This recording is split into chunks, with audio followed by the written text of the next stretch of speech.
June Besek. I'm the Executive Director of the Kernochan Center for Law, Media, and the Arts, and I want to welcome you all to Columbia Law School and to our symposium on secondary liability for trademark infringement on the Internet. I'm glad we have such a beautiful day. We have not always been so lucky for our symposia. Last time it was in a blizzard, so this is a nice change. Anyway, the Columbia Journal of Law and the Arts is co-sponsoring this program with us. We're recording the day's proceedings, and we're going to make them available on our website, and the Journal is going to transcribe and publish the proceedings.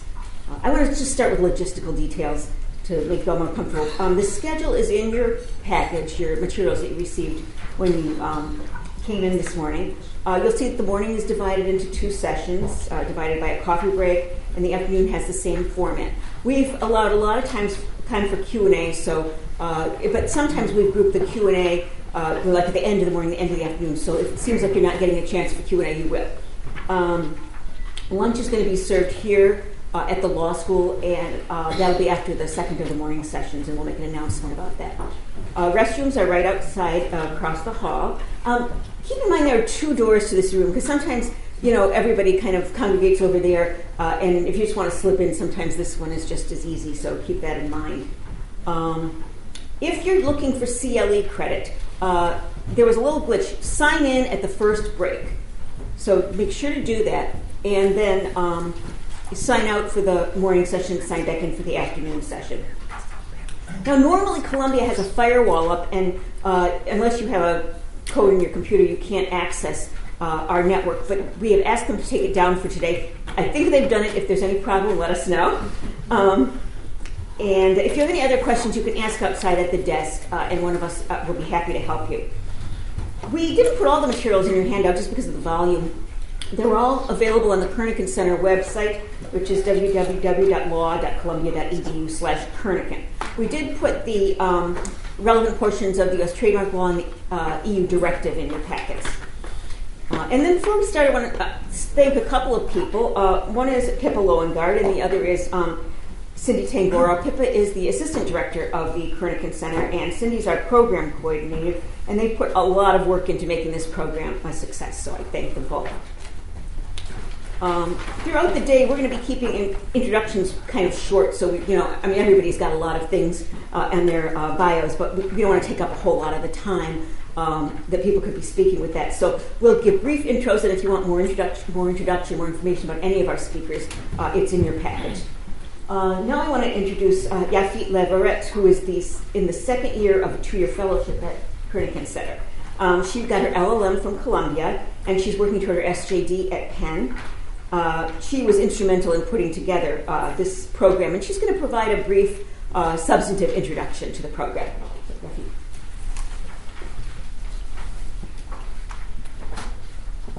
Thank you, June, and I would like to thank you all for joining us today. What would we do without the internet? Well, we wouldn't have this symposium, that's for sure.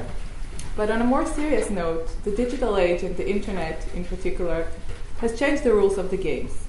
Many of the changes it introduced are considered generally positive. Information is more readily available, communication is facilitated more easily, new business opportunities have a fruitful ground to grow on. Life is, on many levels, much easier. Like everything in life, however, there is a but, because the internet has also triggered countless undesired activities, some of which have shifted from the offline world to the online world, where they have tremendously inflated. In the context of this symposium, trademark infringement and fraudulent intention of goods are only part of the list. And since it is practically impossible and evidently inefficient to chase each individual infringer down, secondary liability turned out to be the best possible way to fight those undesired activities. Our speakers today will survey the contours of secondary liability for trademark infringement online in the US and abroad, and discuss possible regimes under which secondary infringement could be perhaps better addressed, while keeping the advantages the internet and the existence of online intermediaries have given us. Our keynote speaker today is Professor Graeme Dinwoodie. You all have his bios together with the rest of our speakers' bios in your pocket. So I will only tell you that he is the Professor of Intellectual Property and Information Technology Law at the University of Oxford, the director of the Oxford Intellectual Property Research Center, and a professional fellow at St. Peter's College. Welcome, Graeme.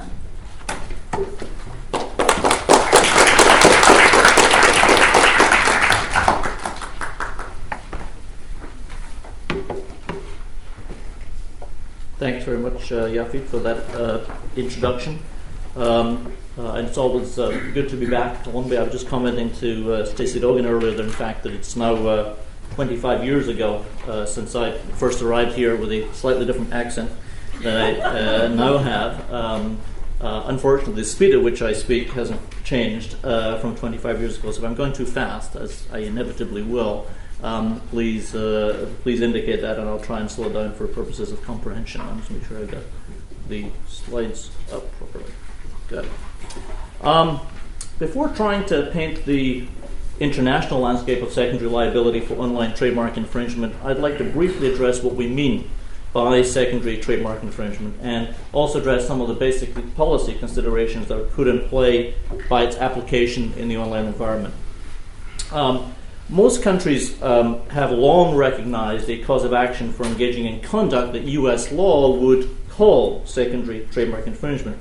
But in many countries outside the United States, those causes of actions are not denominated as actions for secondary infringement. Nor are those claims always theoretically conceived in the same way as under American law. In some countries, courts will treat a fact pattern handled by U.S. law under the rubric of secondary liability as involving a direct liability under tort law for failure to conduct business in a particular way or a failure to take certain reasonable precautions. But subject to that caveat, and notwithstanding that the term secondary liability itself is an umbrella term, let me offer a working understanding of the concept that we're going to discuss today.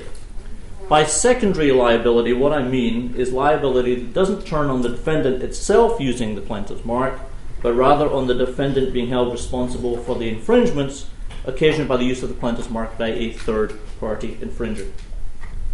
All right. Secondary liability claims might be strategically preferable for trademark owners rather than bringing action over the primary infringer. Most particularly, a secondary infringement action may bring efficiency gains by allowing the mark owner to secure in a single proceeding relief against a party whose conduct is simultaneously enabling multiple acts of infringement by a number of primary infringers. And the advent of the internet has only enhanced some of these strategic benefits. The efficiency gains are magnified substantially when the number of infringements to which the secondary defendant contributes are multiplied many times over. And looking forward, the secondary liability action might shift to intermediaries some of the costs of trademark enforcement and monitoring. This is so whether because the mark owner directly secures relief from a court that requires an intermediary to undertake certain detection or prevention measures, or because the intermediary adjusts its practices to be more conservative in light of the reward made under principles of secondary liability. This means that a finding of secondary liability may enable mark owners, brand owners, to affect the future structure of business models employed by intermediaries and the direction of technological development considered by those same intermediaries. But in this final strategic benefit to mark owners lies the nub of the problem of overbroad secondary liability claims against intermediaries in the online environment. Secondary liability claims bring into focus something not typically part of trademark policy or thinking, namely the effect of liability upon technological development and innovation. In the copyright context, the Supreme Court in Grokster commented that secondary infringement claims put more directly into play the trade-off between supporting creative pursuits and promoting innovation in the new communication technologies that make infringement possible. So too, I would suggest in trademark claims, secondary liability claims require us to achieve a balance between protecting the rights of the mark owner and enabling legitimate development of innovative technologies that allow new ways of trading in goods. The concern for ensuring space for technological development may suggest that trademark law has something in common with contemporary copyright secondary liability doctrine. As secondary infringement claims in copyright touched on the sale of new technological products that could be used for purposes good, both, and evil, the US Supreme Court in Sony fashioned the substantial non-infringing use doctrine from the staple article of commerce doctrine and patent. Once the broader significance of online secondary trademark infringement claims are recognized, perhaps that type of doctrine might migrate further to trademark law. At the very least, some of the mechanisms that have been developed to ensure balance in copyright law need to be considered in the trademark context, as we shall see has been the case in the European Union. In the United States, in contrast, the relationship between the test for secondary infringement of copyright and trademark has been the subject of very skeptical comment both by courts and scholars, and in fact in Sony, the US Supreme Court rejected assimilating secondary liability of copyright and trademark. In Europe, many of the relevant principles and certainly the basic structure of analysis are applied more horizontally to copyright and trademark claims. This may be in part because the liability of intermediaries in Europe vis-a-vis trademarks is increasingly driven by provisions enacted to protect internet intermediaries. By negative implication, those are the provisions that define secondary liability in Europe. In contrast, in the United States, it is the affirmative standard for secondary trademark infringement that effectively constructs the safe space for intermediaries. European legislation has also addressed more directly the role of internet intermediaries in potentially assisting with the prevention of infringement, recognizing that those intermediaries may be the lowest cost avoider. Thus, while brand owners may be best positioned to determine infringing conduct, intermediaries may be best positioned to implement preventative measures, and indeed may have the expertise best to do so technologically in innovative ways, as indeed many have done. Assessing liability by analysis of who is the lowest cost avoider is not an approach unknown in US tort law, generally, a body of law from which trademark liability principles and secondary liability have been derived. Although secondary liability within trademark has been subsumed within the body of trademark law, US courts have on occasion gone back to tort principles when they have needed guidance or when they wish greater flexibility. But the lower cost avoider approach has received open endorsement in trademark cases only in Europe, at least in a modified form. In the United States, some of this concern clearly underlies court decisions, but it is not reflected doctrinally. Indeed, a broader issue that we'll come back to, that I hope we'll address today for US law, might well be whether its second liability doctrine is sufficiently flexible to reach the different outcomes that might be appropriate for business models of varying types of legitimacy. Separating the sheep from the goat, to use Jane Ginsburg's analysis in the parallel copyright context, might require more doctrinal innovation than US law currently permits.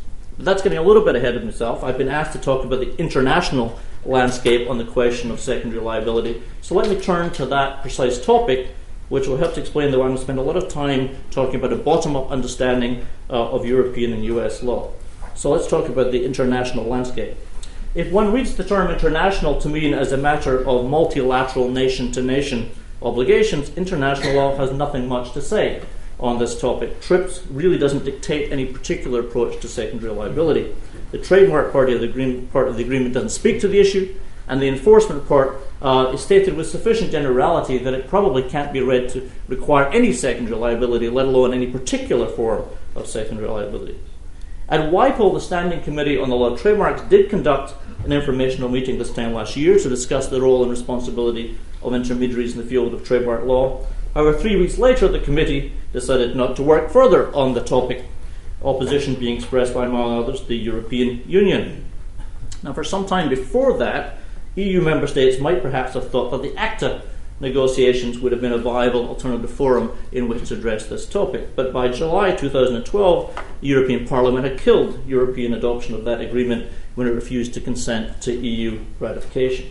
So why was the European Union not keen to have an international level discussion with WIPO regarding the topic? Well, the reason I think might be that the European Commission has for the last few years superintended a dialogue among over 30 stakeholders consisting of brand owners and internet platforms regarding their respective role in tackling counterfeiting online. And in 2001, this led to the adoption of a Memorandum of Understanding, which may now be the vehicle by which the EU seeks to universalize its approach to this question.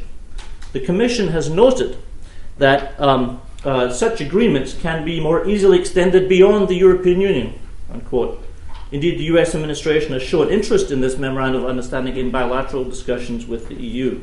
And this spring, the Commission inquired whether the global players who are signatories to the MOU with operations in North America and Japan might be ready to progressively apply the memorandum in those regions, and signatories responded positively. And this type of initiative, this memorandum of understanding, is at one with the type of best practices model that seems increasingly to attract US policymakers. There's clearly an appetite for voluntary agreements rather than treaty making. So it's worth looking at this memorandum, and I want to highlight the points in particular which arguably commits parties, which includes internet stalwarts such as eBay and Amazon as well as brand owners, beyond obligations that might presently flow from potential hard law secondary liability standards. The memorandum makes explicit that it's not replace the existing legal framework, and can't indeed, they claim, but I think falsely probably, be used as evidence in legal proceedings. It clearly, however, has an eye to litigation, so the exchange of information contemplated by it is said not to constitute actual or constructive notice. And the parties to the agreement agreed to a one-year moratorium on lawsuits against each other as regards matters within the scope of the agreement, and that moratorium has subsequently been extended. So what exactly is the scope of this memorandum of understanding? Well, as a matter of geography, it's limited to provision of services in the European Economic Area. And as a matter of substance, it addresses only counterfeit goods. It doesn't address other trademark issues such as parallel imports. And it doesn't address all internet intermediaries, only providers whose service is used by third parties to initiate online trading in physical goods. The central piece of the memorandum is notice and takedown, which is not surprising. The parties commit to operate such a system, which they already do, but they also agree on details that differ from the type of system that arguably now flows from hard law secondary liability rules. In particular, in addition to item-based notice and takedown, the agreement allows market owners to notify the platforms of sellers who are generally engaged in the sale of counterfeits, and the platforms will take, quote, this into consideration as part of their proactive and preventive measures, end quote. This is clearly an effort to move away from the specificity of notice that some case law may require to confer knowledge for secondary liability. The MOU also tackles, interestingly, abuse of notice and takedown, an issue that's addressed in some statutory notice and takedown systems in copyright law. If notifications are made without appropriate care, mark owners may be denied future access to the notice and takedown system, and may in fact have to pay the platform fees for the loss of fees that were as a result of taking down inappropriately non-infringing listings. And indeed, sellers under the memo should be informed where an offer has been taken down, including the underlying reason for that, and be provided with the means to respond, including the contact information of the brand owner. So there's an attempt to create some balance in the system through these provisions. And finally, I think most importantly, the agreement tackles what it calls proactive and preventative measures, thus addressing the prevention of future infringements rather than past. This commitment by the internet platform extends to, and again I quote, appropriate, commercially reasonable and technically feasible measures taking into consideration respective business models, end quote. Examples that you can find in the leisure reports on the implementation of this memorandum include detection technologies, preemptive takedowns, vetting of sellers prior to allowing them to sell online. As we shall see, this may be closer to hard European law, which in Article 11 of the Enforcement Directive contemplates future-looking measures. But if extended to the United States, this would go beyond current hard law obligations. But all this is soft law. There is very little hard international law in the narrow sense. So in painting the international landscape, I'm going to take a broader view of the term international and pursue a comparative analysis, largely of the US and the EU, especially British law. And I'm going to try and give you an overview, knowing that the next panel will get into even more detail on some of these questions. For reasons already mentioned, I'm also going to touch on developments that in some countries wouldn't be called secondary liability. But to try and ground and bring the different comparison together, I'm going to stick largely to parallel fact patterns that have been litigated in a number of countries, which means I'm going to stick largely to auction site cases and cases against search engines. That's to say, the paradigmatic cases that I'm going to focus on are claims brought against online auction sites, essentially arguing that the auction site should have done more to stop the sale of counterfeit items. And secondly, claims brought against search engines, alleging that the sale of keyword advertising tied to third-party marks results in actionable confusion. Now, despite this focus, I issue a couple of caveats. The number of online intermediaries from the pertinent secondary liability standard is a concern is very large, and the facilities that they offer vary widely. and we need to be aware of that in extending the holdings regarding auction sites and search engines to other forms of intermediaries uncritically. Likewise, the defendant in many, indeed almost all of these cases, is either eBay or Google. And there's a danger, however, of constructing a regime for regulating new forms of online intermediary built around the capacity of these very large companies without proper regard for the different financial profile of smaller search engines or small auction sites. Finally, as you will detect from the way that I characterize the paradigmatic keyword case, one could construct a claim of primary trademark infringement against the intermediaries involved. I'm going to briefly mention the holdings on the primary liability question because the availability of primary infringement liability should be relevant to the question of how much secondary liability we think should exist. All right, so let's start with U.S. law. Under U.S. law, the standard for secondary trademark infringement is facially very clear. For participant-based liability, as opposed to relationship-based liability, like vicarious infringement, is the standard announced by the Supreme Court in the Ives case. If a manufacturer or distributor intentionally induces another to infringe a trademark, number one, or if it continues to supply its product to one to whom it knows or has reason to know is engaging in trademark infringement, the manufacturer can be contributory responsible. The Dinwoodie test therefore offers to plaintiff two avenues to liability: intentional inducement or continued supply with actual or constructive knowledge. The most prominent application of Dinwoodie in the online environment has been to assess the secondary liability of auction sites such as eBay. In the United States, the leading action was brought by Tiffany. A significant proportion, although the parties would dispute what that means, of the Tiffany jewelry listed on the eBay site was counterfeit, and eBay knew that some of it, at least, was counterfeit. Interestingly, eBay itself implemented a number of measures to ensure the authenticity of products advertised on the site, and the court, I think very significantly, spent a huge amount of time setting these out.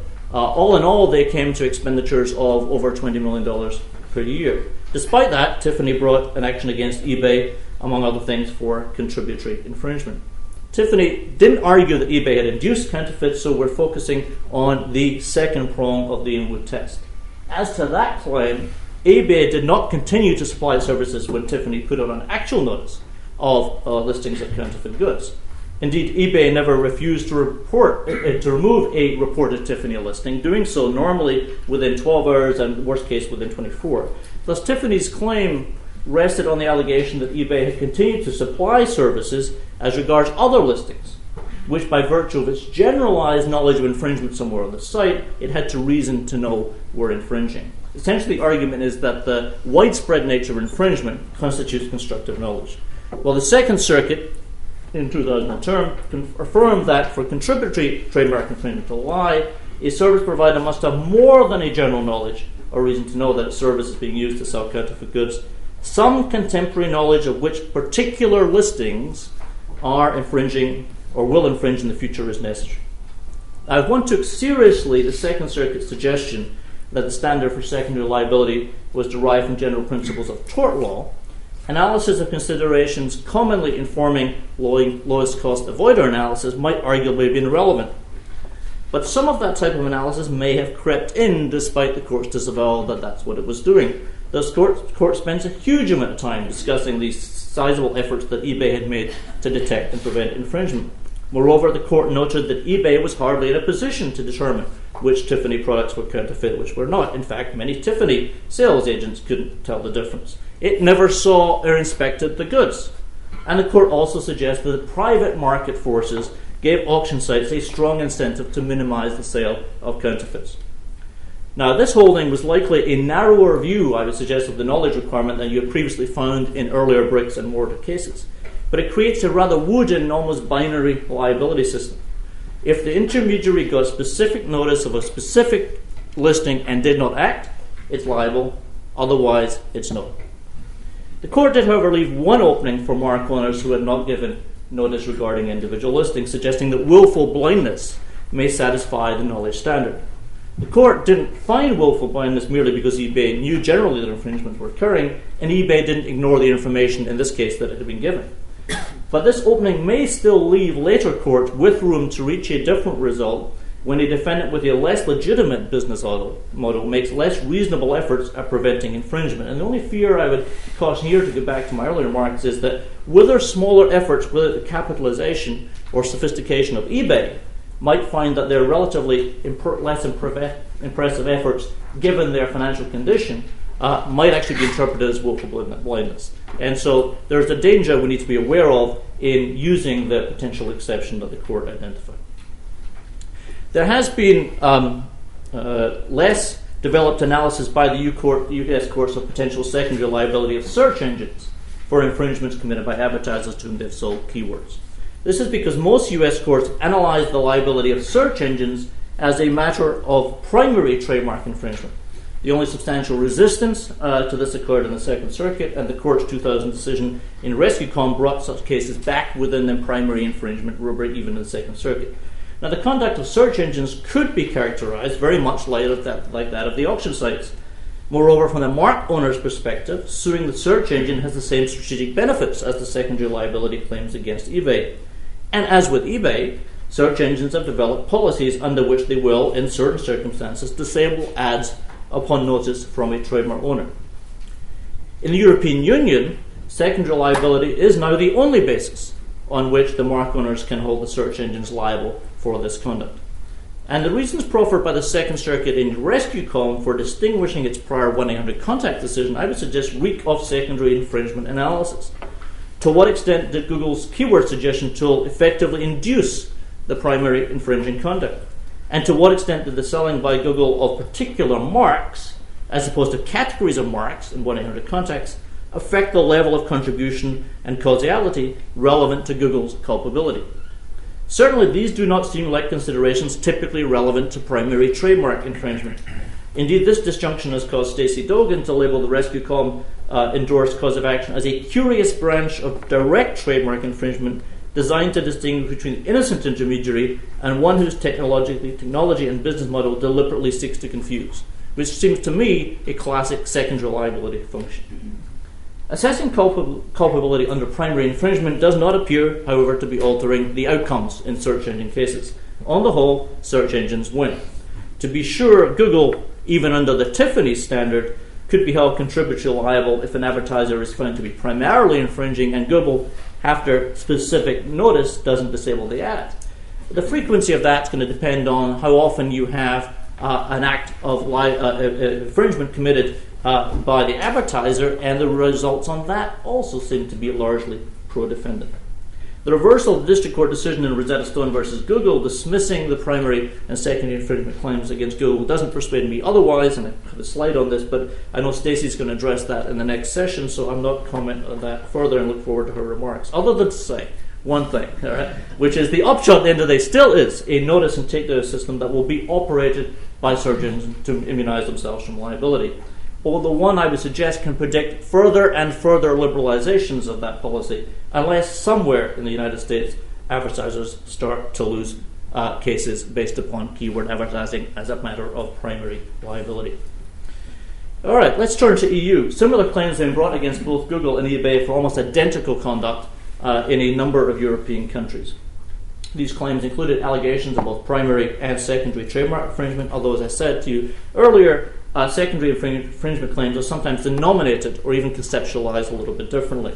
In France and Belgium, for example, what looks like a secondary infringement claim against eBay was in fact advanced as a direct violation of the general fault provision of the Civil Code. But the core question was the same one that I think is substantively implicated by Tiffany in New York. How is one to assess the reasonableness of the behavior of the intermediary given its level of either specific or general knowledge of infringing activity? Initially, both fact patterns, search engine and auction sites, produced varying results around Europe, but some degree of commonality has now been imposed by two decisions of the Court of Justice of the European Union, handed down in 2010-2011, Louis Vuitton versus Google France, on reference from the French courts, and eBay versus L'Oreal, on reference from the British courts. These cases now establish the doctrinal structure through which to consider these types of claims, although for reasons I'll come to in a moment, there's still not a uniform position throughout the European Union. In Google France, the court held that a search engine is not involved in the type of use that can give to rise to primary trademark liability under EU's harmonized trademark law because the search engine does not use the mark in its, quote, own commercial communication, from which the court derived from nowhere. They found that this was not the case with keyword advertising, and therefore there was no primary liability. Interestingly, although it limits the liability of search engines that sold the keyword advertising, the court did not rule out liability for the advertisers who purchased the same advertising. Although the results have been mixed, plaintiffs have met with slightly greater success in their claims against advertisers in Europe than they have in the United States, notwithstanding some softening by the Court of Justice in its more recent Interflora decision of the primary infringement standard. And the court reached a similar result on the primary liability question on reference from the UK courts in eBay, holding that eBay does not use the trademark which its clients do use in their advertisements and their listings on the eBay website. Thus, in both cases, what the Court of Justice has done is to take a very firm line on primary infringement, pushing intermediate liability to be assessed as a matter of secondary liability. But the court in both cases said that secondary liability was not encompassed by European Union law. It was a matter for national laws. And the member states of the Union have actually quite disparate approaches to the question of secondary liability. Prior to the eBay versus L'Oreal judgment, the results in cases against auction sites occupied a pretty broad spectrum. The most favourable cases to trademark plaintiffs were a couple of early French cases holding eBay liable. But of course, in several other countries, including the United Kingdom, appeared unwilling to impose liability on the auction site based upon merely facilitating infringement. The German courts adopted what I think of as a middle ground and were willing to offer the claimants limited injunctive relief, essentially mandating takedown in some cases based upon a German remedial doctrine, which I will mention but try not to pronounce in a moment, but resisting full liability claims. To explore the complex interaction of national and EU law that this creates to define the EU position, I'm going to focus on the L'Oreal versus eBay case before Mr. Justice Arnold in the UK, and that's the case that makes its way all the way to the Court of Justice. All right. This is worth reading. It will take you 2 days. Mr. Justice Arnold, if you ever read Mr. Arnold's opinions, you learn the value of cutting and pasting very early. And you could read this opinion and you'd have to read nothing else to understand the history of European Union trademark law. But it is wonderful reading and beautifully written. L'Oreal made several claims against eBay. In addition to the direct trademark infringement claim that I mentioned was dismissed, L'Oreal argued that eBay was secondarily liable, in Britain that's called accessory liability, for the infringements committed by the seller of goods who had allegedly unlawfully used L'Oreal marks. And if the sellers had committed infringements, then thirdly, L'Oreal argued that it was entitled to relief under Article 11 of the Enforcement Directive, even if eBay was not itself liable for secondary liability. Right? And that's a complex notion that I'll come back to in a moment. Mr. Justice Arnold held that accessorial liability, or secondary liability, requires a common design or procurement or inducement or incitement or persuasion. Mere assistance, even knowing assistance, does not suffice to make the secondary party liable as a joint tortfeasor with the primary party. What he does, he said, must go further. This is a very, very hard standard to satisfy.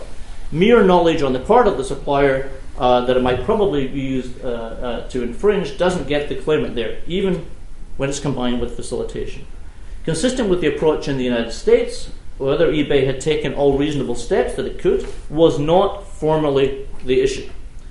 Ultimately, Mr. Justice Arnold suggests he's likely to come down on eBay's side on the question of accessorial liability.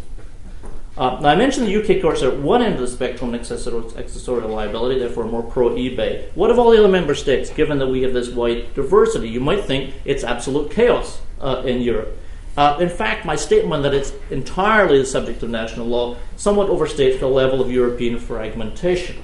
That's because the extent of secondary liability is in fact shaped to a large extent by a different European law, namely the e-commerce directive.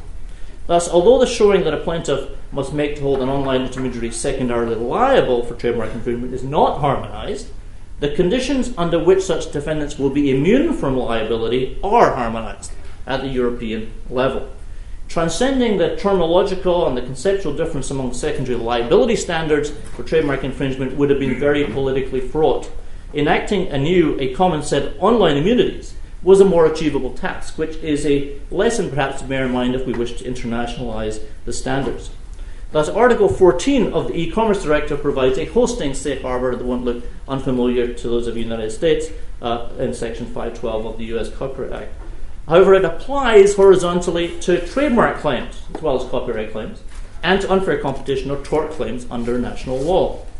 Although Mr. Justice Arnold thought that eBay would likely prevail on accessory liability, he referred the question of whether it also might be covered by the safe harbour to the Court of Justice. Now, the Court of Justice found, first of all, that eBay was potentially entitled to the benefit of Article 14. Whether it was, in fact, would depend on how active it was in the allegedly illegal activity. If it had been involved in optimizing the presentation of offers for sale in question or promoting those offers, it would be considered not to have taken a, quote, neutral position, and thus would be unable to rely on Article 14 vis-à-vis these offers. So determination of that question of whether it stayed neutral, how active it was going to be left, however, to the national courts. Secondly, by the terms of Article 14, if I go back to it, even if eBay qualified as an information services provider, it would lose immunity if it was aware of facts or circumstances on the basis of which a diligent economic operator should realize that the offers for sale were unlawful, and in the event of being made aware, it failed to act expeditiously. We are thus returned to the knowledge conundrum from Tiffany of whether knowledge or awareness could be general in nature. The court offered further guidance on the definition of knowledge, however, without tackling that particular problem. In particular, the court indicated that the knowledge or awareness requiring removal or listing could arise either from eBay's own investigation or notification from a third party, most likely the mark owner. Now, this is something that some of the platforms that distinguishes the MOU that I mentioned have raised as regards their proactive measures. They're actually worried that those efforts proactively detect infringement might, despite the language of the MOU, give them awareness of facts and hence put them under an obligation to act under Article 14. Now, before turning to the third claim before the Court of Justice in eBay, it's worth noting the court also addressed Article 14 in Google France, and its ruling pretty much followed the same pattern. Search engines could potentially come within Article 14. That was a matter for the National Court, taking into account the role played by Google. How active was it in the selection of keywords, putting into play whether Google's keyword suggestion tool might make it non-neutral and then potentially outside of the safe harbor. And even if it's within the safe harbor, of course, when some notice, it has to disable ads that are infringing. The Court of Justice hasn't finally decided definitively on the safe harbor for search engines or auction sites, leaving that to be fought out at the moment among lower national courts. But in sum, the safe harbor in the e-commerce directive has strongly encouraged the development of a notice and takedown procedure in Europe, not hugely unlike that which Tiffany requires by virtue of its reading of the affirmative secondary liability standard of trademark law. And indeed, as we know, such a system is evolving as a matter of practice. However, there's an important difference to note. Under EU law, failing to comply with notice and takedown, or indeed with any other element of the safe harbor, does not mean liability. It just means you don't have automatic immunity from liability. Under Tiffany, in contrast, continuing to supply after notice will trigger liability. In Europe, liability will arise only if the standard for secondary liability or accessory liability under national law is also met, whatever the applicable national law is. And certainly in the United Kingdom, it's entirely possible that one could fail to come within the safe harbor, whether, for example, you don't have a notice and takedown procedure, but still not be secondarily liable as a joint tortfeasor. Now, in the European, skipped a couple of slides. In the European Union, however, the picture is rendered a little more complex, but perhaps more harmonious than I just suggested, and certainly more flexible, and I would suggest better than the United States, by Article 11 of the Enforcement Directive, which may be applicable to provide relief where intermediary is between the zone of nationally determined liability and EU guaranteed safe space. Indeed, it might even apply and provide the relief when the intermediary is within the safe harbor and thus immune from liability under national law. This was the final issue in the eBay reference from Mr. Justice Arnold, who indicated that he might, under Article 11, to be willing to offer some limited injunctive relief along the lines that had previously been provided by German courts under its Stora Haftung, and that tells me that's the Swedish pronunciation of the German doctrine, right? And you'll get the right pronunciation when the net gives you more detail on this doctrine in the next session. But in any event, he referred questions to the Court of Justice regarding Article 11.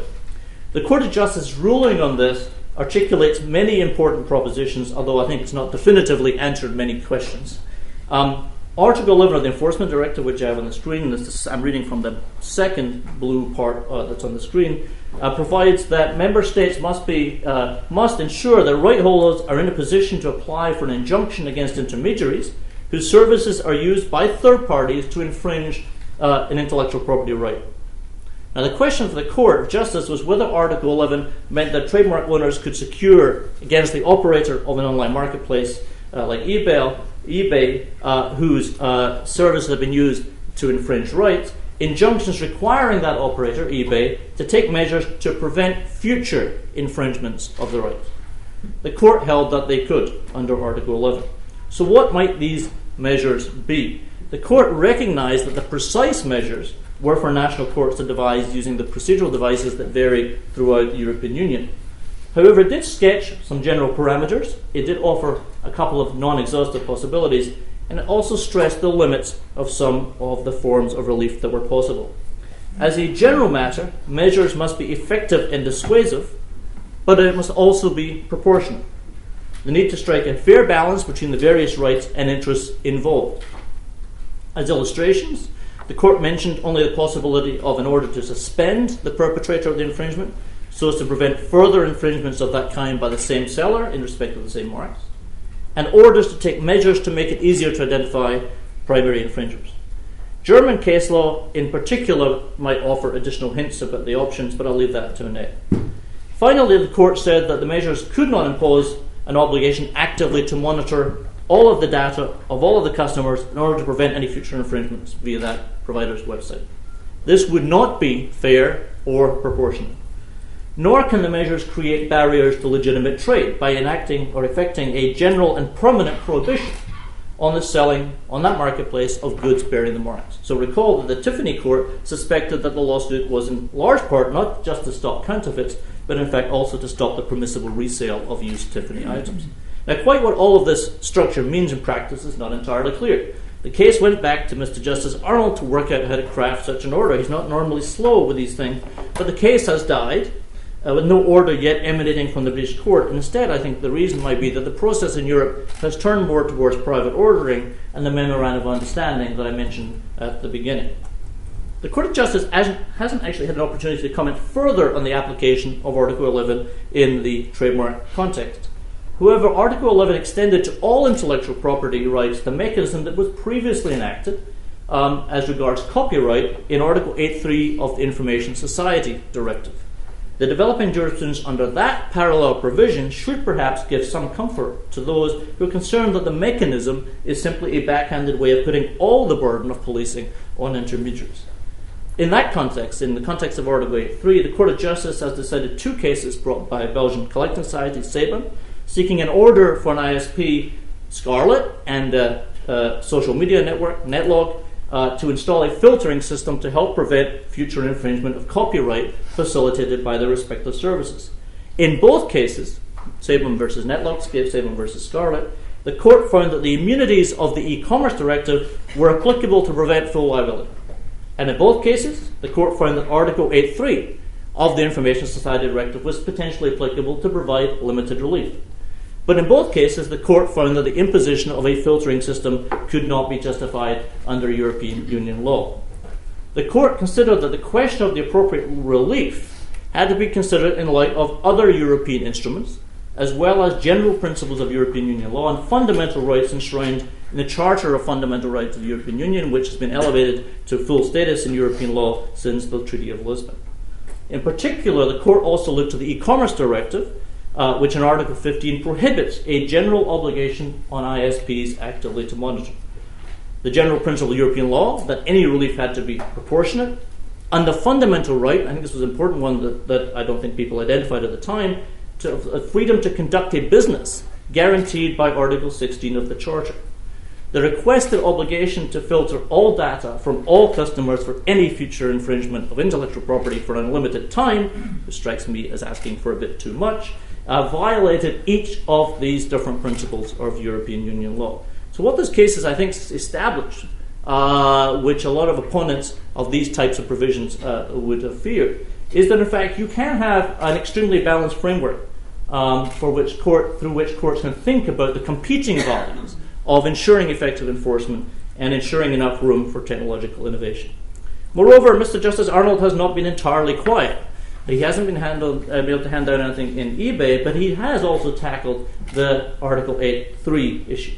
He did so, in fact, in a decision just a few weeks after eBay was handed down, and he relied on eBay to give his decision under Article 8.3. And in that case Copyright Case News Bin 2, he held that an order on an internet service provider to block access to pirate internet sites was permissible under Article 8.3, the analog to Article 11, provided the order was clear and restricted, and provided it was proportionate. And it was important to him that the cost of implementation of the service that he imposed, in that case British Telecom, was going to be modest and proportionate. It was affordable. So in conclusion, the international norm at the heart of secondary liability is coalescing through different doctrinal devices and through commercial practice around the mechanism of notice and takedown. This is occurring through common law development of the secondary infringement standard in the United States.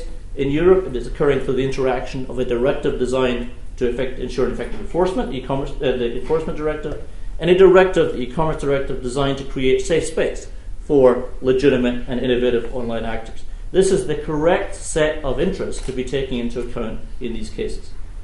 Even if this is the entire sum of current law, there are genuine questions to be asked whether the United States should put this on a statutory footing, as it did with Section 512 of the Copyright Act after judicial creation, effectively, of that device. Such an approach might jeopardize judicial ability to adapt if stated in immense detail, but it would enhance certainty about what counts as notice. And it might allow the incorporation of mechanisms such as counter-notification, which address to some extent the possible chilling effect of over-enforcement through notice and takedowns. If no action is taken at the legislative level, we can expect commercial practices rather than treaties such as ACTA to occupy this space. More fundamentally, it's not apparent that the state of current US doctrine, as opposed to what might actually be going on behind the doctrine, is sufficiently flexible to accommodate the range of concerns that one finds in secondary infringement cases. Business models driven by technological innovation are not always definitively and comprehensively and entirely good or entirely evil. There actually is a spectrum. Likewise, not every online intermediary has the resources or sophistication of eBay or Google. It might behoove the United States also to consider the type of measure, I think, now found in Article 11 of the Enforcement Directive. The European model may be complex, but in resisting a binary approach, it allows courts to develop a spectrum of relief dynamically as technological and social change happens. How the EU courts use the Article 11 powers over the next while will help persuade US legislators and US policymakers whether they can be used in an effective and balanced way that is not so uncertain that it creates undue transaction costs. Of course, the US courts could develop in this direction simply by being true to what they say and looking back to the common law of torts for inspiration. This is how they created more options in Grokster, and they could do so again in trademark law. As Mark McKenna has suggested, the claim being advanced by Tiffany was essentially one of negligence, for which it would not be unknown in tort law to consider the complexities of lowest cost avoider. Such an analysis could over time generate a sense of conduct applicable to a different range of differently situated defendants.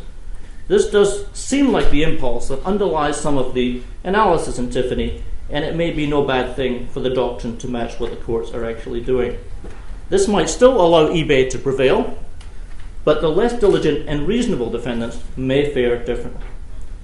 Finally, if one wanted to be a slave to the real common law, that's English common law, my colleague at Oxford, Paul Davies, has suggested that the liberalisation of English common law and accessory liability came with a defence of justification, and he sees the defence of substantial non-infringing use to be such an analogue to that defence. The scope of rights is indeed different, as between copyright and trademark. I don't deny that. But it might be time for trademark law to recognise explicitly that its extended liability doctrine implicates the same need to create technological space as the Supreme Court recognised when it was confronted with the VCR. I think there might be much to be said and some things to be said against any number of those approaches, and I look forward to discussion of these and many more over the rest of the day. Thank you.